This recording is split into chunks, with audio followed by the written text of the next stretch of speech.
नमस्कार, मी Bhagyashree Shinde Jagtap, पेशकार music academy Baramati या चॅनलवरती आपलं सहर्ष स्वागत आहे।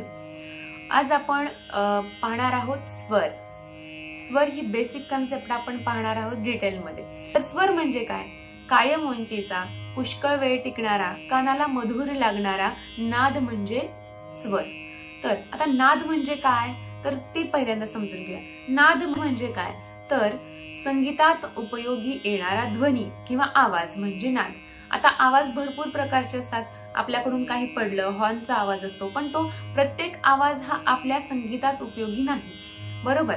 तर संगीतात उपयोगी येणारा आवाज किंवा संगीतात उपयोगी येणारा ध्वनी म्हणजे नाद। आणि स्वर म्हणजे काय मग, की स्वर म्हणजे पुष्कळ वेळ टिकणारा, कानाला मधुर लागणारा, समान उंचीचा नाद म्हणजे स्वर।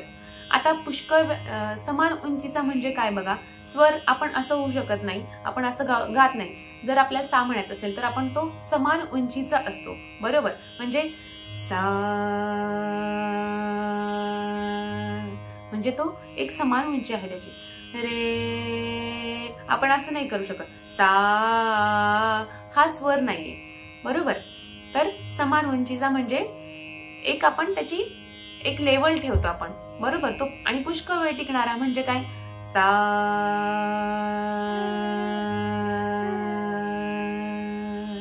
म्हणजे हा पण पुष्कळ वेळ टिकतो। जर तो पुष्कळ वेळ नाही टिकला तर तो स्वर कसा होईल बघा, सा असं म्हणलं तर तो स्वर आहे का? नाही। सा असं म्हणलं तर तो स्वर नाहीये, आपण तो पुष्कळ वेळ टिकवतोय म्हणजे तो पुष्कळ वेळ टिकणारा। आणि दुसरा म्हणजे कानाला मधुर लागणारा। आता संगीत आहे म्हणजे आपल्याला तो स्वर आहेत, तर आपल्याला ते कानाला मधुर लागलेच पाहिजे, आणि मधुर लागणारं ते आपल्या कानाला मधुर लागतं म्हणून तर त्याला संगीत असं म्हणतात ना। तर मला असं वाटतं की आपल्याला कन्सेप्ट कळली असेल की स्वर म्हणजे काय। ओके, स्वर म्हणजे समान उंचीचा, पुष्कळ वेळ टिकणारा आणि कानाला मधुर लागणारा नाद म्हणजे स्वर। स्वर कोणते, तर सा रे ग म प ध नि सा, हे झाले 7 स्वर। हे जे स्वर आहेत त्यांची नावं तुम्हाला माहित आहेत का? जर माहित नसतील तर नक्की ऐका। तर साला म्हणायचं षडज, रेला म्हणायचं ऋषभ, ग म्हणजे गांधार, म म्हणजे मध्यम, प म्हणजे पंचम, ध म्हणजे धैवत, नि म्हणजे निषाद, अशी या स्वरांची नावे आहेत। आता स्वरांचे 2 मुख्य प्रकार पडतात, शुद्ध स्वर आणि विकृत स्वर। शुद्ध स्वर म्हणजे काय? शुद्ध स्वर म्हणजे सप्तकातील जे मूळ 7 स्वर आहेत त्यांना म्हणायचं शुद्ध स्वर। मूळ 7 स्वर म्हणजे कोणते? सा रे ग म प ध नि, हे झाले मूळ 7 स्वर, याला म्हणायचं शुद्ध स्वर। आणि विकृत स्वर म्हणजे काय? विकृत स्वर म्हणजे शुद्ध स्वर जे आहेत ते कमी आणि जास्त उंचीचे होतात, म्हणून त्याला विकृत स्वर असे म्हणायचं। आता विकृत स्वराचे परत 2 प्रकार आहेत। पहिला जो प्रकार आहे तो म्हणजे कोमल स्वर। आता कोमल स्वर म्हणजे काय? शुद्ध स्वरापेक्षा थोड्याशा कमी उंचीचे होतात, त्या स्वरांना काय म्हणायचं? कोमल स्वर। तर असे 4 स्वर आहेत, रे, ग, ध आणि नी। आता बघा, शुद्ध स्वर सा रे हा झाला शुद्ध स्वर, शुद्ध रे, आणि सा रे हा झाला कोमल स्वर, सा रे ग हा झाला शुद्ध गंधार, आणि सा रे ग हा झाला कोमल गंधार। म्हणजे शुद्ध स्वरापेक्षा तो थोड्याशा कमी उंचीचा होतोय म्हणून त्याला म्हणायचं कोमल स्वर।